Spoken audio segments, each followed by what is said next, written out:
Now it is my pleasure to introduce our speaker. I'd like to thank Parikh for joining us today. Ronak is currently a product manager for Amazon Advertising. He previously worked for equally impressive employers such as Merkle, Dun & Bradstreet, and Bloomberg. Ronak brings more than 20 years of data experience to us. Initially, his work in data was in the financial vertical, but more recently it has been in the advertising and marketing field. Ronak is a proud Rutgers Honors Program alumnus and returns to campus to teach business forecasting to our MBA students.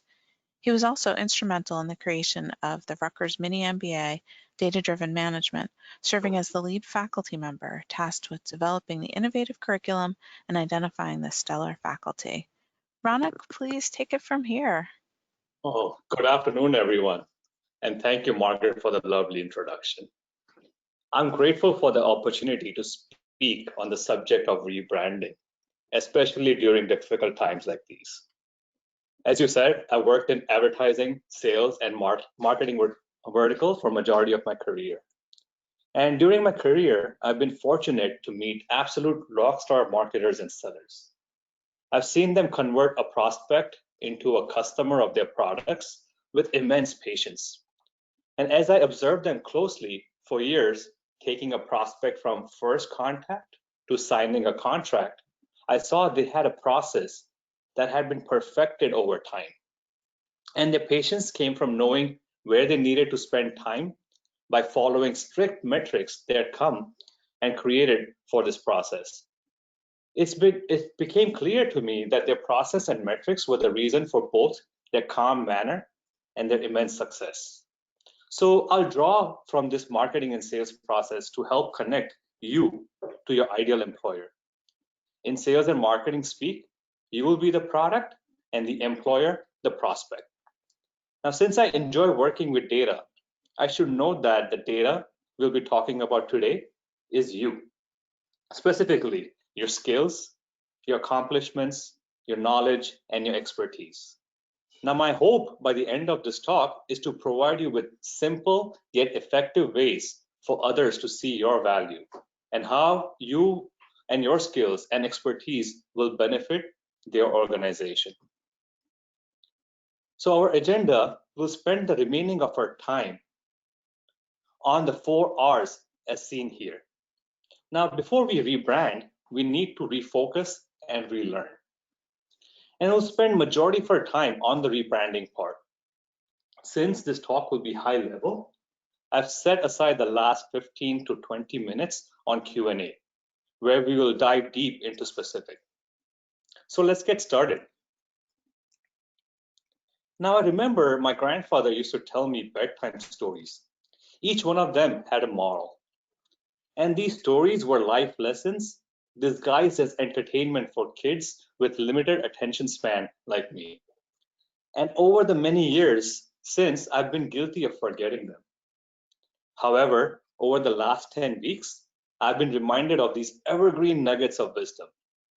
For example, I remember times when I came home late before a deadline because I had to meet a deadline, or worked on the weekends and missed out on outing with my friends. Best of all, as I cleaned out every room in my house over the last 10 weeks, I've seen many instances of items I've bought that I've hardly used. So I wanted to start with this slide as I feel it's important for us to remember what our priorities are: health over money, friends and family over work, and needs over want. I know when normality returns, we'll also revert back to old habits. However, I want us to remember these life lessons so we can stick by them when this pandemic is behind us. I also wanted to highlight an important research done in the field of positive psychology that is detailed in one of my favorite books titled The Happiness Advantage by Sean Achor. Now, Sean describes falling upwards during adversity. He details we take one of 3 mental paths during a crisis. First, we either dwell on the current situation, causing us anger and helplessness. Or second, we think of the worst case scenarios, causing us anxiety and inaction. Or the third path, we evaluate all different options available to us and take the path that will bring us out of the dumps and into a stronger position than before, which is a path of falling upwards. So the question is, how do we fall upwards?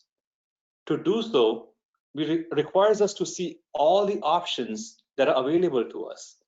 And we can only see all the options that are available when we approach the situation we are in a positive way. So Sean and his researchers noticed that there was always this one tribe that fell upwards. And upon inspection, they found that this tribe had a very detailed explanatory style to describe adversity. And the way they explained adversity was as an opportunity and learning, and not as a failure.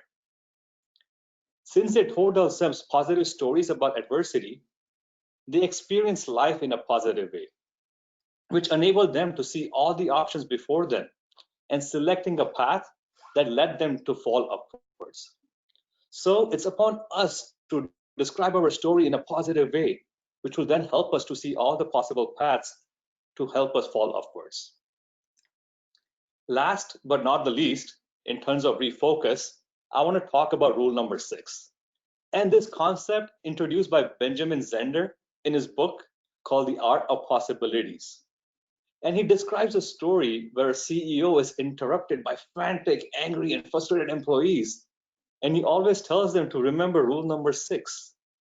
And when he does that, the employees, they calm down and go about their business as usual. So it turns out that rule number 6, and there are no rules number 1 to 5, is to not take yourself so seriously. How many times have you gotten angry or focused on a problem that goes away, or we don't even remember after a month? So it's our egos that get in a way where we think what we're doing is the most important, and the world will fall apart if things don't go the way we want them to. I was reminded of this rule when I was handing in my resignation to a former boss, as I had accepted a position in another company.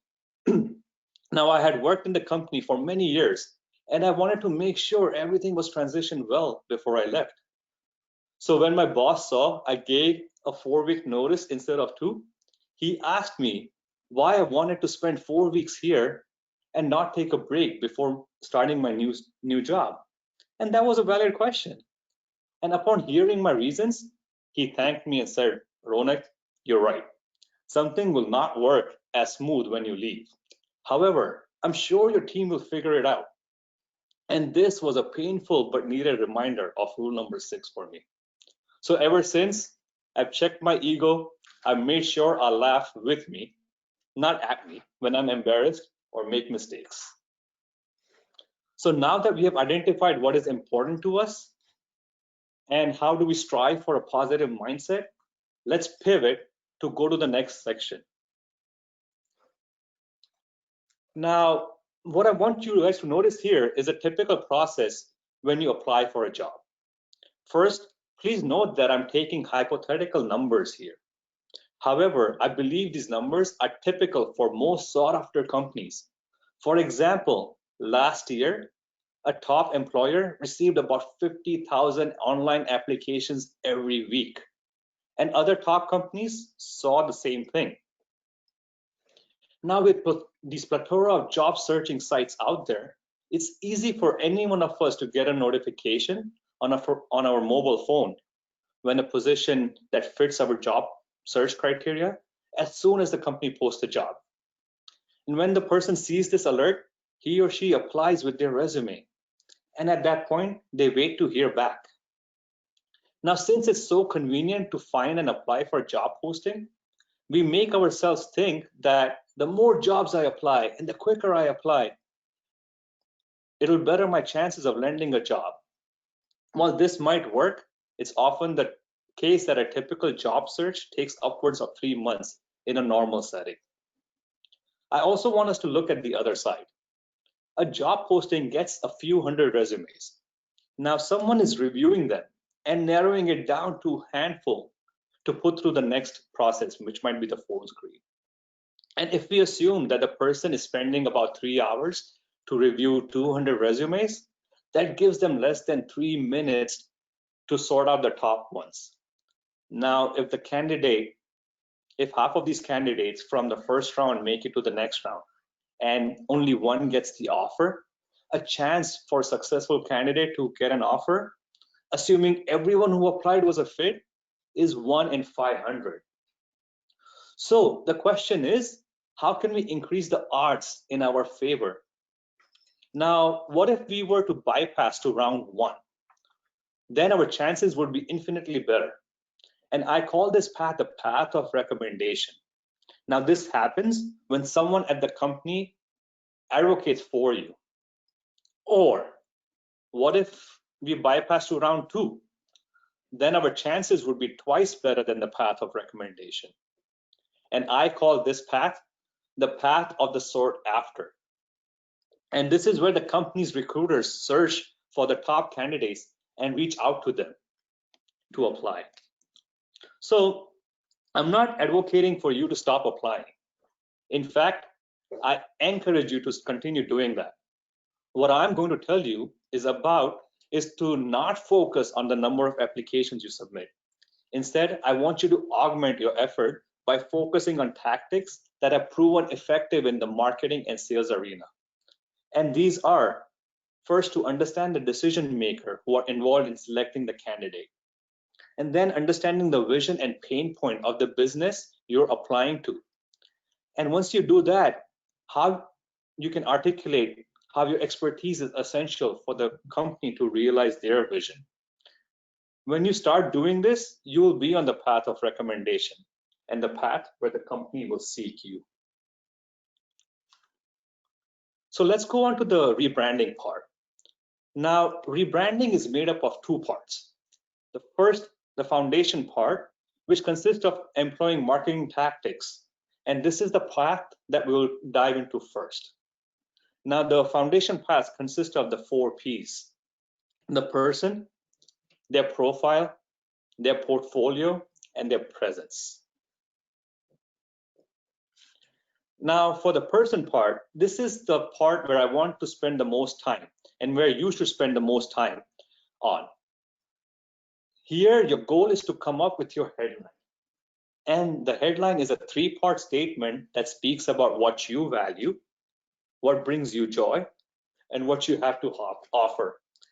And I can tell you this is the hardest part to articulate. The easy part here is to figure out your top 3 skills, both your soft skills and your hard skills. And we'll explore this a little more in the next slide. The joy part here speaks to what you enjoy doing most. And there are many free resources online to help you do this. Largely, the joy part might mean inventing or building something with your hands, or taking something that is small and scaling it up. For some people, it's solving problems or simplifying processes. For others, it means selling or mediating or managing people. The value part speaks to what change you want to bring. And sometimes this might be specific to an industry or a group of people or a situation. This value can speak to your style of working as well. For example, my wife is an occupational therapist. She gets joy by helping people become independent after an injury. What she values is working with older age groups so they can live an independent life without being a burden on their loved ones. So once you figure out these 3 areas, your ideal job and the industry and the possible companies that fit your value will become more apparent.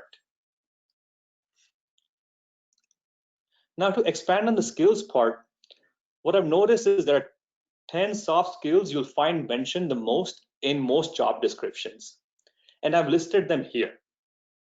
You'll also find job description specify up to 5 hard skills that are needed for a given job. Now, for your domain, what I want you to do is figure out what these 5 technical skills that are needed, and then I want you to identify the top 3 of the skills in each of these categories. I also want you to identify the skills that you lack. Now, I don't want you to start learning the skills you don't have. That's not the point of this exercise. Rather, I want you to only apply for the job that asks for skills that are the top 9. Now, before we go to the next slide, we wanted to take a poll. So Margaret, take it away. Okay, everybody, I'm going to be launching this poll about when the last time you updated your resume was. Oh, quite a few people have a pretty recent update. And it's staying that way even as more responses are coming in. Give it a few more seconds. Okay, I'm going to close up our poll and then post the results for you, and you'll see how recently most people have been updating their resume. So just confirm that you can see that, Ron. The polls, yeah, I see the top one is getting the most answers. Yeah, very cool. So yeah, so I'm very happy to see this. Your resume is one part of your profile, and it provides the reader with a summary of your extensive experience. However, the mistake I see everyone make is to have that one resume that they use to send out with every application. Now, when the number of applications a company receives is so high, it does not matter how many applications you submit.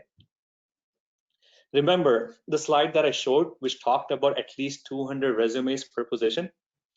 Now, to help with filtering these best resumes, what companies are doing is leveraging software with artificial intelligence to score a resume and the requirements of the position.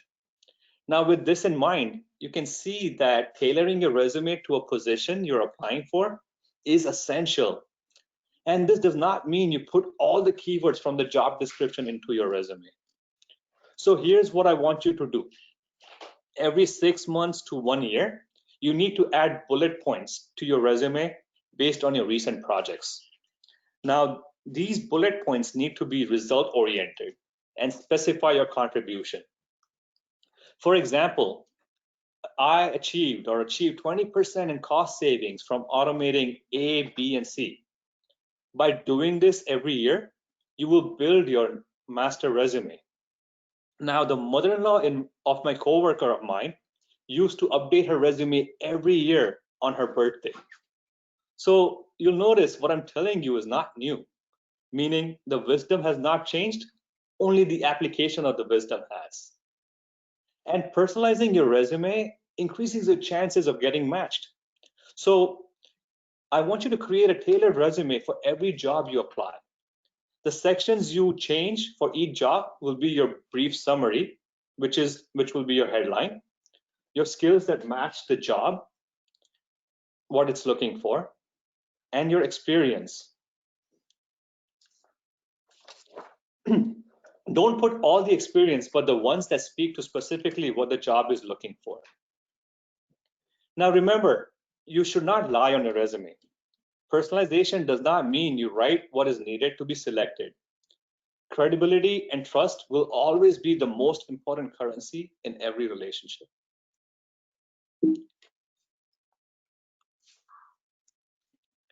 Now, your cover letter is also a great mechanism to expand on one of your experience bullet that is similar to what the company is seeking. Now, the idea here is to convey to the company, I have worked on a problem you're facing and how I solved it and here are the results that I achieved. A cover letter can be in the form of an introduction or a thank you email, which is what we'll cover later. Now, this is a place where your personality and communication skills are showcased. So don't be shy and be yourself. I also wanted to highlight one of the success stories here. So as Margaret mentioned, I teach a class on forecasting. And one of my students, they ended up doing a project for the semester where they were able to predict a churn a cell phone company sees. And they collected the data, they worked on the analysis, and they put all of this online on their blog. And they send this blog within the introductory email to the HR managers of most of the telecom companies he could find. And long and behold, he got an internship before February, and most people get internships like March, April, because they were able to show this wonderful example that they worked on, which would be very useful for the companies in question. Now, the next thing that's important is your portfolio. And your portfolio is a collection of stories that anyone can read or see before they hire you. Now, much like how we hire contractors or architects, we ask them to show us pictures of their past work before we give them a contract. And in today's business world, success is built on two qualities, and they are the decisions you make and how you sell your decisions to others.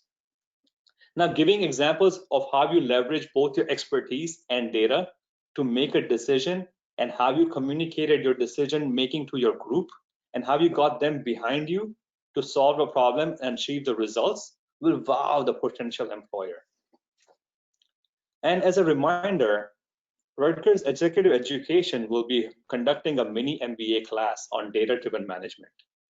Now, until such time as we are able to host live in-person programs in our traditional week-long format, we'll use this live synchronous format. It captures many of the elements of our in-person program. This includes live interactive instructions and marries them with technology to create a robust learning environment. Now, the goal of this class is to equip you with all the aspects of data-driven management, from understanding the decisions that are critical for a business to gathering the data, running analysis, and presenting your insights. Now, as Daniel Moran said, you can have data without information, but you cannot have information without data. And this program will show you how to extract information from data.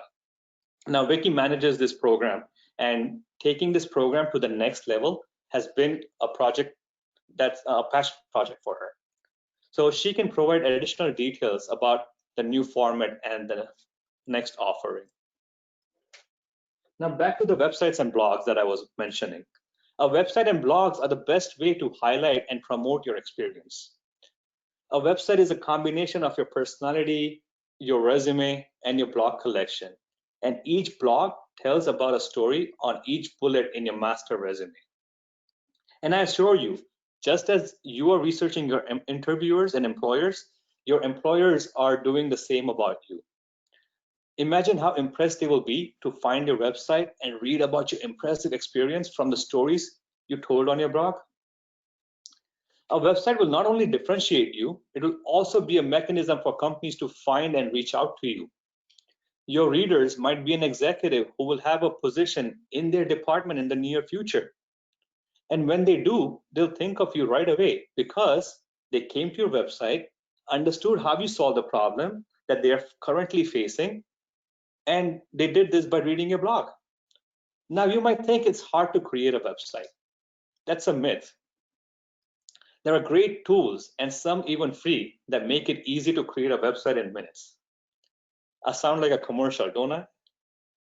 Now, when you're competing with many others, companies will not hire applicants that say, I'm a creative problem solver. They will hire people who show them that they are a creative problem solver. Now, they'll hire applicants who dig deep to understand their business, its goals, its challenges. They'll hire someone who have a concrete plan to make an impact and who are currently doing or have done the work they're looking for. And your website and your blogs are the best way to show that you are a creative problem solver. So here's the first idea for your blog. You want to show the long-term effect of COVID in your industry, or a similar crisis that your company faced in the past, and how you came up with a recommendation that helped the company fall upwards. Now, your presence, this is your social capital, a way for others to discover you, reach out to you, and follow you. The one that I've recommended and mentioned here are good for your professional presence. And these are LinkedIn, Twitter, GitHub, and Quora. I will not spend a lot of time on each one of these. However, I want to highlight some things that you can do on Twitter and LinkedIn right away. Now, besides what I'm recommending on this slide, I want you to follow companies who you're interested in. I want you to also follow leaders and influencers in your field. You should do the same on Twitter as well. Also, make sure you spend time looking over your notification and privacy settings. Now, the one thing I want to highlight is the location setting on LinkedIn. Now, setting your location will boost chances of employers and recruiters finding you by 23x. LinkedIn is another great tool, and I think it's underutilized. Now, this is a place where you can build connections with others who share your interests, your passions, and your expertise. Now, you don't even need someone's permission to follow them. Remember the blog I talked about earlier? Sharing them here is a great way to get your name out there and start your own following. Even retweeting good articles you find to your network will help you increase your social presence and get some followers. Now that we have covered the marketing side of rebranding, I wanted to dive deep into the execution side. Now here is where we'll use the tactics used by the best salesperson to close the deal. Now I mentioned the 5 steps on this slide, so let's start with the preparation. Now preparation entails that you have done all the marketing steps that I mentioned, so the 4 Ps we talked about earlier completed. So at this point, you should know what your long-term success means to you, which companies and industries are of interest to you, and the ones that fit your values. It also means you have your master resume, your website, and at least 3 stories that speak to your experience detailed in a blog. Now, success at this stage means you've identified up to 30 companies that are of interest to you.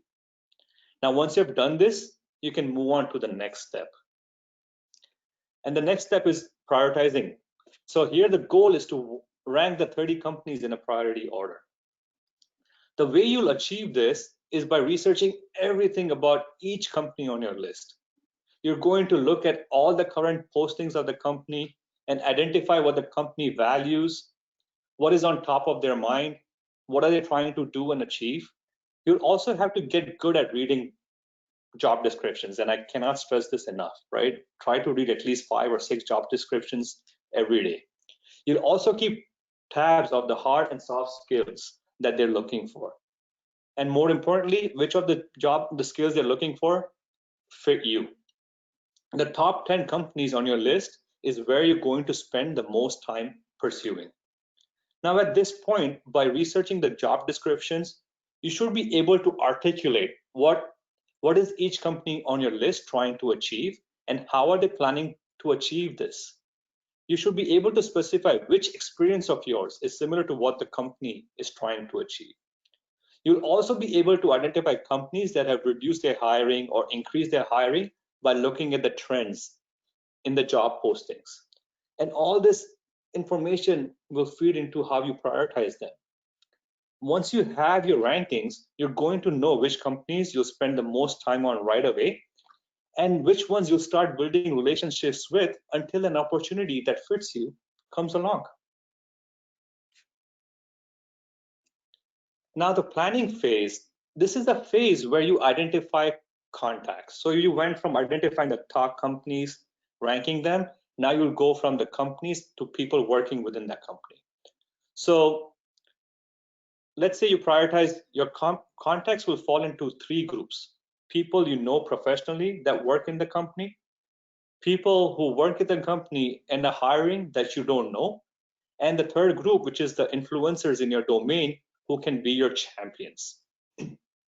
In addition to creating a personalized resume for each company during this phase, for each of these contact categories above, you will also create an introduction email that you will leverage to get their attention. Now, I want to talk about the power of networks here. Now, research has shown that a person with a diverse network finds a job 2 times faster than a person with a deep network. So look at your network and see if it's diverse or deep. Try to remember individuals you've worked in the past, who you have lost in touch with, that you considered being a connector, someone with a diverse network, and let them know what you're looking for. Also, a note on your connections who can be your sponsors. Now, sponsorship is helping relationship in which a senior, powerful person uses their clout to talk up, advocate for, or place someone in a key role. While mentors is someone who has a knowledge and will share it with you, a sponsor is a person who has the power and will use it for you. So if you think of professional relationships, there are 5 main ones. A mentor will provide you with advice, support, and coaching. A strategizer will share insider information about advancing you. And a connector will make introductions to influential people. An opportunity giver will provide high visibility opportunities, and an advocate will publicly advocate for your promotion. So it is essential to have influencers in your domain who can serve as your connectors, opportunity givers, and advocates for you. So think of your professional history and put some names against each of these categories and reach out to them, especially the ones who can advocate for you.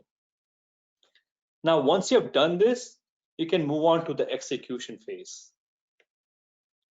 Here is where you reach out to contacts within your target companies. Your goal here is to reach that decision maker for the job opening you're pursuing. And a decision maker might be the hiring manager, the HR contact, and the person who work in the same group as the decision maker, or any of these combinations of these. The way you'll get to know who the decision-making unit is by talking to someone who works or has worked in that company. So start with the contacts within your network and ask them for an informational interview. Let them know you're doing this because you see an opening within their company that you're a fit for. Now, your goal during the information interview is to understand the culture of the company, what each department within the company does, what are the titles and job roles within that company that you're suitable for. Remember, the job you're pursuing might not be the right one for you, as job titles and roles are not always consistent across different companies.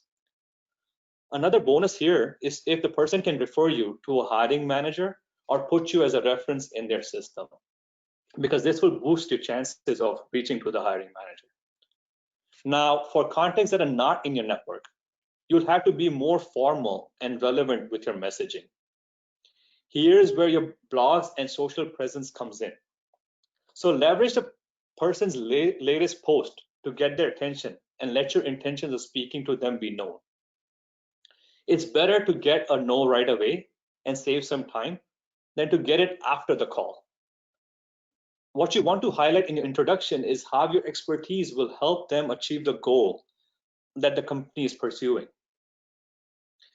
And for the influencers, your approach you want to take is slightly different. Here, you're approaching them not for a job, but your goal is to get a recommendation out of them. And the best way to get a recommendation is to offer your expertise as help. So reach out to them on how you can help them with one of their pet projects. Do it pro bono. And once you deliver, they will be more than happy to connect you with their network. And they'll do so with a personalized recommendation. And this in turn will open up many more opportunities. Now, one story comes to mind here. There was a salesperson who I worked with who excelled at selling to new companies, while others had a difficult time even getting the first call or starting a conversation with the company. Now, when I asked her what the secret was of her success, she told me, Ronak, everyone wants to talk to the CEO. However, I start with the junior person in the company. You see, these are the contacts who have the time to help you and are often eager to help and show their knowledge. And they'll let you know how the company is without sugarcoating it. So what's the takeaway from the story is you should not ignore the recent hires at your target companies, because they will have the time and have been through the process to give you some of the insights. Now, when you've done all this, this measurement phase is what will serve as the feedback mechanism. As you can see, the metrics from top to bottom keep track of success at every phase. And based on the numbers, you'll know which stage of the funnel you'll need to spend time on for the companies that are on your list.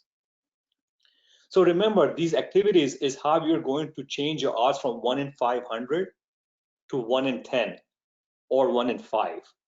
So stick to the process and be patient.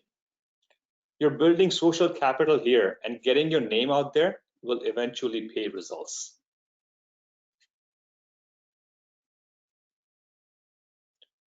So in closing, I want to start by saying, proactively build new relationships. Take on some stretched projects to expand your skill set and build results outside of what you do or are currently doing. Now, creating a presence for yourself, a place where you can show off your knowledge and your skills, where others can find you. This is what will show your expertise to a potential employer. I want to leave you with a quote from Satya Nadella, the CEO of Microsoft. He said, "Our industry does not respect tradition. It only respects innovation." So ask yourself, are you being innovative with finding your next opportunity, or are you doing the same thing as everyone else? So take the time to fall upwards. Articulate your long-term happiness. Rebrand yourself to your long-term vision and goal. And always keep marketing and selling your brand even after you land that next opportunity. But most of all, don't forget rule number 6. So Margaret, do we have any questions? Ronak, we do. People can continue to send us questions, but I'm going to start with the ones that we have so far. And I'll start with this one. It was about that master resume concept, and what would be different on from your master resume content? What would be different when you make different versions? Yeah, so great question. Now, in the master content, think of all the bullet points or all the achievements you've had throughout your career. And what I see in resumes happening is people always write their achievements without showing the results they achieved. So they'll go into deep on how they achieved something rather than saying, hey, I did this for the company and achieved this result, and briefly saying how they did it. Because what you want to do is also expand during the interview on how you achieve the results. So you want to save that for the interview part. Now, your master resume, let's say if you worked for 10 years, you should have at least 50 bullet points, right? 5 for each year. And when a job posting comes where they say they're looking for cost savings, then you look at all the bullet points that are related to cost savings and see which ones do you want to speak about. Or sometimes the company might be saying, oh, I want to find someone who helped grow revenue. Then you look at your master resume and find all the bullet points that speak to the revenue side. Or process improvement, right? Then you look at all the bullet points that speak on process improvement. So the idea here is to customize or personalize the resume, where the person reviewing it for 3 minutes will be like, yep, this is exactly what I'm looking for. To give a similar example, when you're browsing and you see an ad, the ads that don't speak to what's relevant to you are seemed as annoying. And the ads that speak to you are the ones that you had a need for, right? And it appeared at the right time. So the concept over here is similar. When your resume is personalized to what the job is looking for, the chances of you moving to the next level will be much, much higher than before. Oh, that's great. We just had a question come in just now asking if you could return to the slide that listed the social media platforms. Oh, It yes. started with LinkedIn and Twitter. Yep. Okay, perfect. Let's leave that up for the person who answered to get information about the last two that she indicated she was not familiar with. So Sure. Okay. So GitHub. So GitHub is a lot of people who are engineers or in data-driven profession use this. And GitHub is a way where you can show your work and put it out there where others can download it and continue building on top of it. So think of it almost like a recipe when you're cooking something, right? So you can put the recipe on GitHub and someone can download the recipe and add to it, etc. So a lot of the open source software that you see, they're hosted on GitHub. A lot of the visualization and dashboards that you see coming out during these COVID times, a lot of times they'll be hosted on GitHub. And what people do is take the GitHub link that they have and post it on their resumes, on their LinkedIn and Twitter. And what that serves is it provides people with credibility about your expertise. When someone can go down and see the work you did and more often recreate that work and build on top of it, that serves as a very powerful tool to put you right on the top. See, you'll notice that in these times when you're working on a project, you're rarely working alone, you're working with a team. And when a team can see the work that you do and how easy it is and how well documented it is and how easy it is to build on it, will prove immensely helpful. The last one, Quora, is a question and answer site where people can post, hey, how would you, for example, like which stock should I invest in to get large returns? And a financial advisor will answer those questions. And when you do this for your own domain, people will see that you're a subject matter expert. And subject matter experts have higher chances of getting hired or getting consulting offers than ones who don't. So again, there are many more, but these are the top ones that I've seen that are very effective in finding your next opportunity or people trying to find you. Okay, good. So we do have a couple other questions. Someone asked what your thoughts on, I don't know if I'm going to pronounce this correctly, Kaggle, Kaggle? Oh, yeah. Yes, so Kaggle is again an open site where companies can post their data challenge, and they post a challenge and they also have a prize. And anyone in the world can download the data and go about doing the analysis and provide a recommendation back to the company. And this site became famous because of what's called the Netflix challenge. Netflix wanted to improve their recommendation algorithm. And what they did was, instead of putting money and hiring experts, they said, why not put this out there and see who can solve it, and we'll put like $1 million prize. Like, don't quote me on these numbers. But what Netflix found was this was the fastest way to get the answer. And not only the fastest, but the answer that came back were actually much better than what they could have done themselves. And I think there's a law called the Joy's Law that says the smartest people work for someone else. And that's the idea behind Kaggle, is to tap into the resources of the smartest people out there for the problem that you are solving.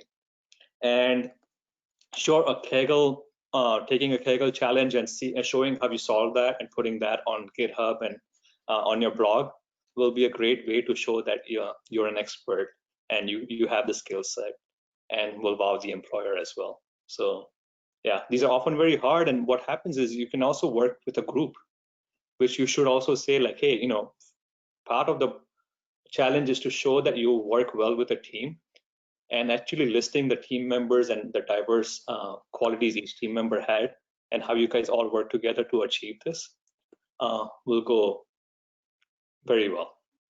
Fascinating. So do you have recommendations for connecting for people who are not into social media? Oh, great question. And I know, like, just connecting to someone new is challenging, especially if you're not an extrovert. So there are a few things so let's talk about first, even how challenging it is when you see someone you want to connect to on social media. And the best way I see that happening is by following them and then seeing what they're posting. And then once you know what they're posting, you know what's top of their mind, and you can leverage that to say, hey, great article. I also noticed this article that might be relevant, or something I did similar, and strike up a conversation that way. Now, when they're not on social media, finding that opening is hard. Now, what has worked effective in the past is the degrees of connection away.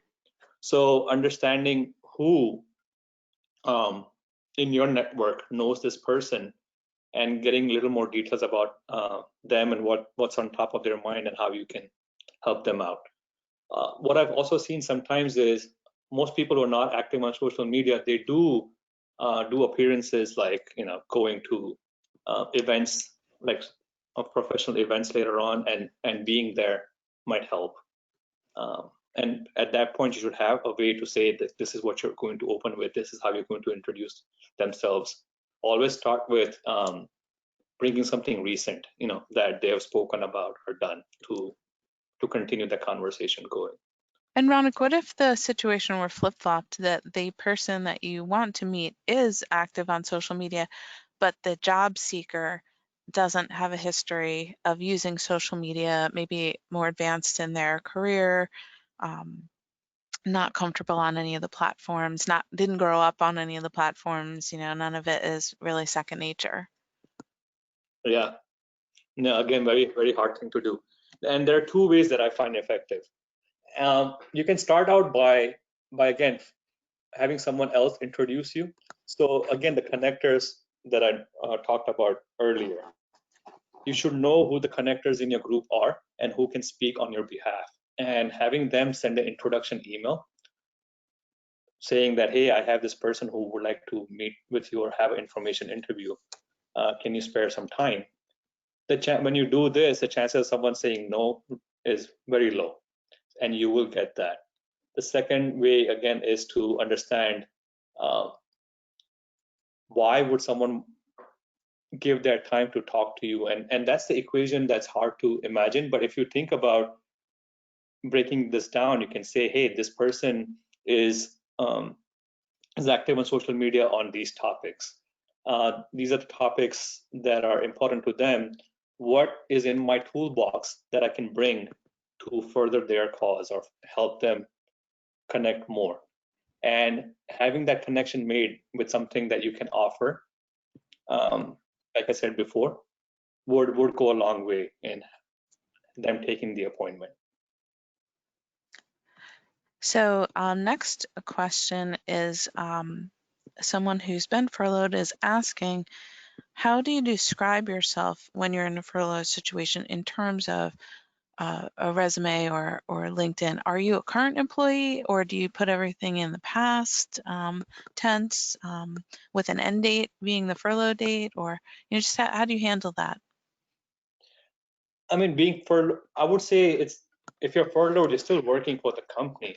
So I would treat it as you're still an active within that company. So, and it would not be, so I would recommend doing that. Now, if your situation was different where you were let go, then obviously the end date would be the end date of when the last date was. However, I feel people look at experience and the end dates only after they pass the headlines and the skills. So what I mean to say is, remember that recommendation algorithm that I talked about, where they use artificial intelligence to score you against what the job is looking for? And the recommendation algorithm prioritizes the skills and the headlines much more than the experience part. So the experience part comes in very handy when you're striking up that conversation during the next rounds.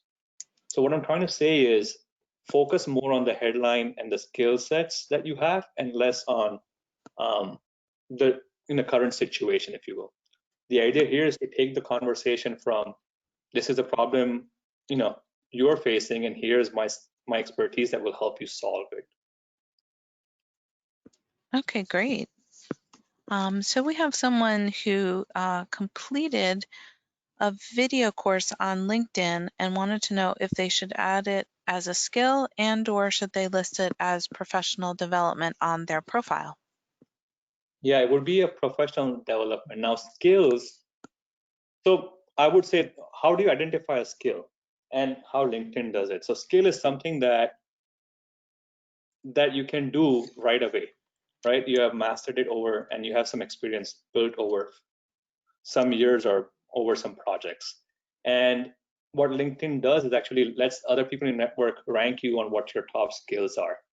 So putting a lot of skills out there and not having other people kind of +1 that actually works against you.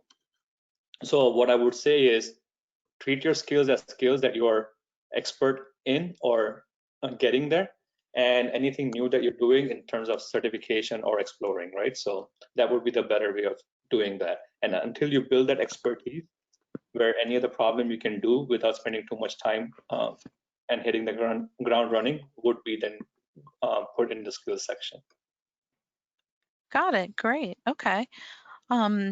So another question here is, in the current situation with so many people being out of work in a variety of capacities, furloughed and laid off, and not having enough business for their own business to be running, what's the best way to stand out as a candidate? Margaret, can you repeat the question again? Sure. I'll kind of sum it up in saying, what's the best way to stand out, because it was recognizing that so many people are seeking new employment right now. Yeah, and I think here's where I can tell the story, right? So again, when I teach my class at Rutgers, and it's a data-driven class on forecasting, I'll always put out like, hey, this is the project that I'm working on, and if someone wants to contribute, I'm more than happy to. And you can see, like, let's say if it's a class of 30, most hands go up. But the students that I end up selecting are the ones who will say, Professor, I noticed you talked about this. I was thinking about the problem, and this is something that will really help drive the problem forward. So to give a very concrete example, we were trying to look at patients in a hospital who do not keep their appointment. And I was telling this, the analysis or the algorithm we were building to predict that. And the next day I get an email from the student saying, I think the distance from the work to the hospital might be a better indicator. And by the way, here's a Google API that lets you put 2 addresses and gets the bird's eye distance. Now, obviously, the choice for me to say who would work on the project was a no-brainer. And this is a student who drove that problem forward and finished it for me.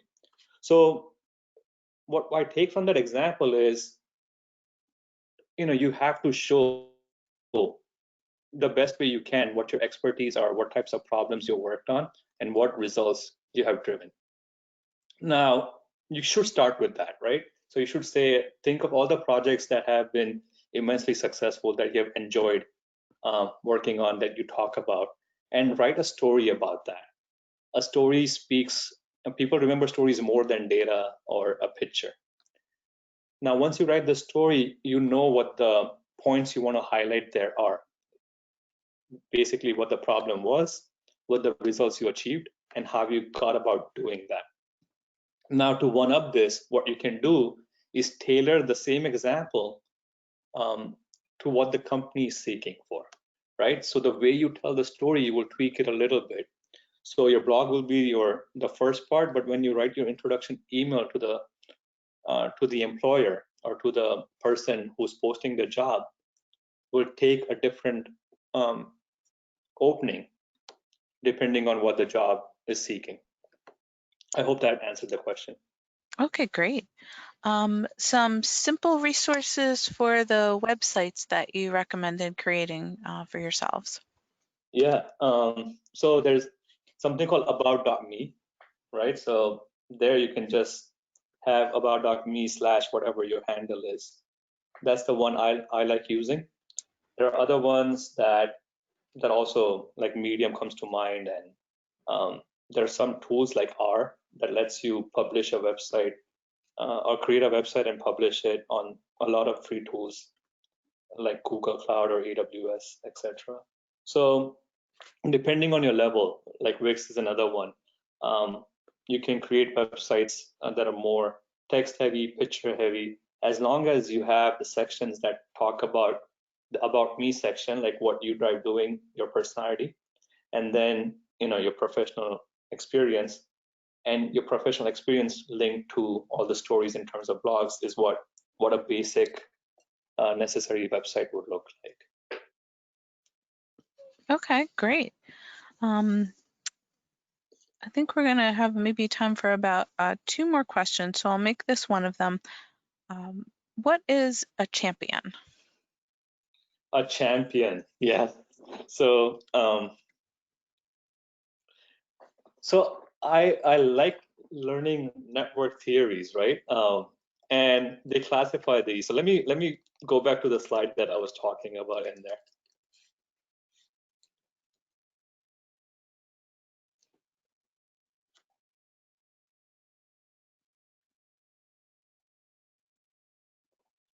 So I mentioned the 5 types of people in your network. And mentor is the one that we always have, people we go to for advice or when we're stuck and need some ear.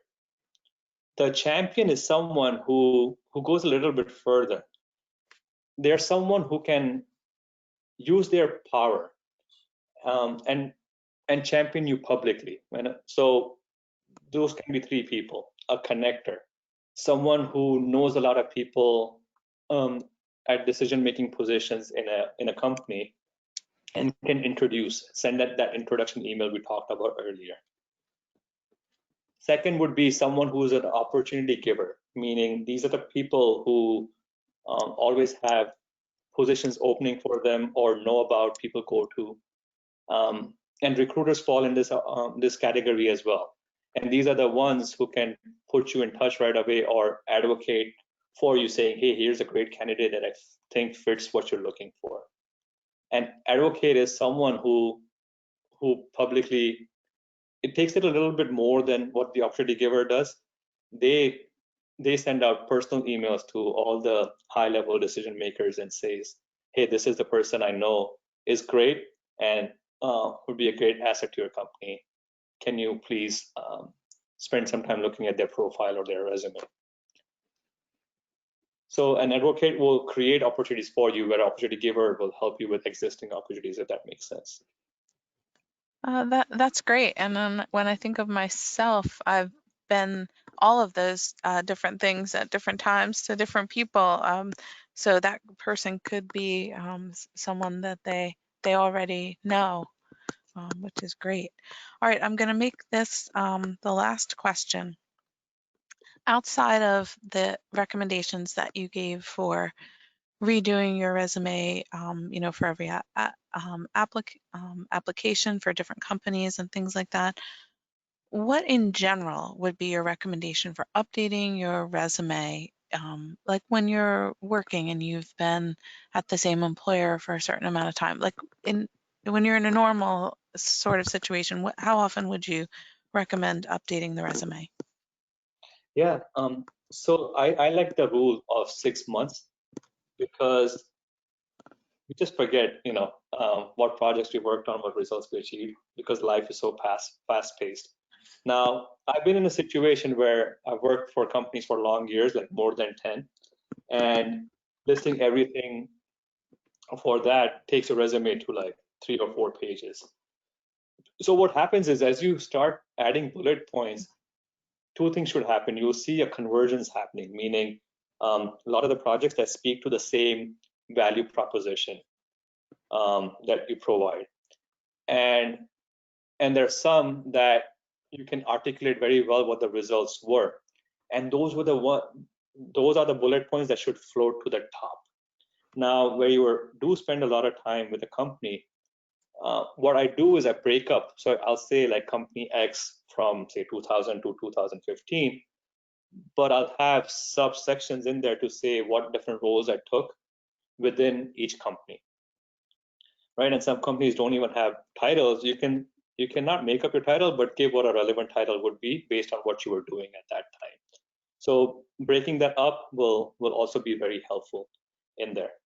Now, the points that I want to make sure, having this, let's say 30 to 50 points or bullet points is so helpful when you're tailoring resumes, because what will happen is the initial first 2 will take some time to personalize to what you're applying to. But once you start doing it the 10th time, you'll see how efficient it is to say, oh yeah, this job posting is speaking to what I've done in A, B, and C.